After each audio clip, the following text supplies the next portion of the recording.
Handa na po ba kayong salubungin si kaibigang June?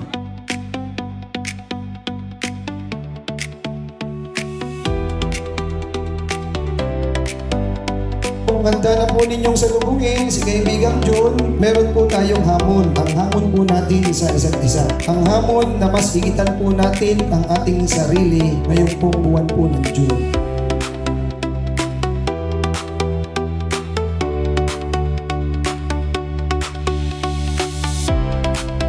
Ang atin lang pong ninanais ay kahit na tayo ay napapagod, kahit na kayo ay may bitbit na mga hamon, ay huwag tayong mapapagod na magbigay ng serbisyo at paglilingkod sa ating mga mamamayan para po sa ating minamahal na bayan ng Katipunan.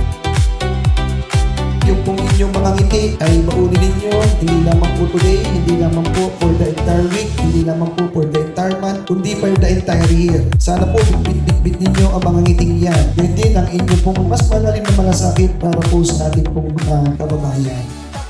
Malasakit